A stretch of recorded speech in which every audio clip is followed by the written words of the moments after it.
Annuities is such a large subject because there are different types of annuities, and some annuities we can sit there and put our stamp of approval on. Some of them we absolutely cannot. And so we love to just provide the education, the information a person needs to make an informed decision about what parts, what kinds do I want to steer clear of, and which parts am I okay to gravitate towards. Um, a variable annuity can be challenging to recommend.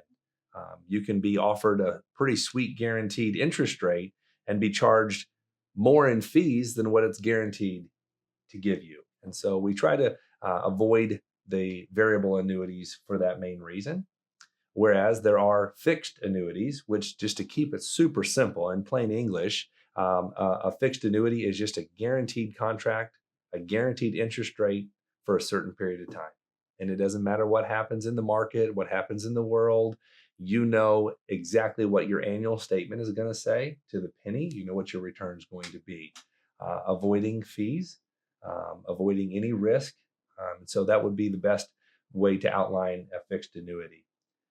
Understanding the third type, being a fixed indexed annuity, just gets into the weeds a little bit more, but still, there are plenty available where you can avoid fees, you can avoid risk completely, and you can have a couple of options on how you can choose to earn interest. And it's not like you set this plan in place and you just leave it alone. You can do that. There's flexibility inside the plan that's going to allow you to say, hey, each year I may want to adjust my strategy, may want to adjust my game plan. So a lot of flexibility there. But to be able to say all annuities are good or all annuities are bad would not be a fair statement. It's again, it feels like previous subjects talking through a customized plan and not just saying, oh, everybody should have one of these. It's not a one size fits all. When it comes to an annuity, when the type that we typically would recommend, you're going to have different withdrawal features built into your plan. Some of the plans are going to say, hey, after 30 days of being in the plan, you can start to withdraw money out of the plan. While there are others that might say, hey, you have to wait 1 year before you start drawing money out of the plan. Again, not a one size fits all. And so when we better understand the answers to two questions, when are you most likely to plan to start using this money?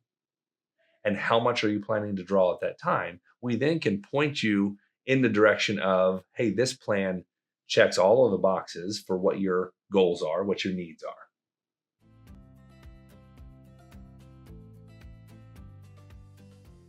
The process of determining if the client profile is good for an annuity or not really is super simple. When we better understand when you plan to start drawing money from this retirement account and how much you plan to draw at that time. So again, when and how much really helps us go through what I'll call the Rolodex of options of plans and products that say, here's my withdrawal features, here's my interest, all of those contributing factors. Here's the one that matches this client profile and matching a plan that's going to meet those goals, meet those needs.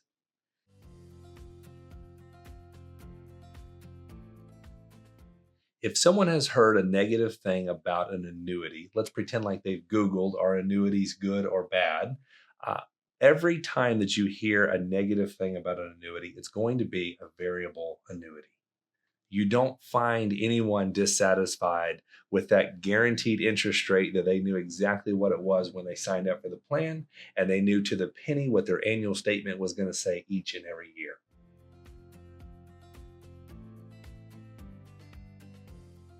Probably the highlight from this episode, and what you want to make sure that there's clarity around this topic, is don't try to do it on your own. Absolutely call us.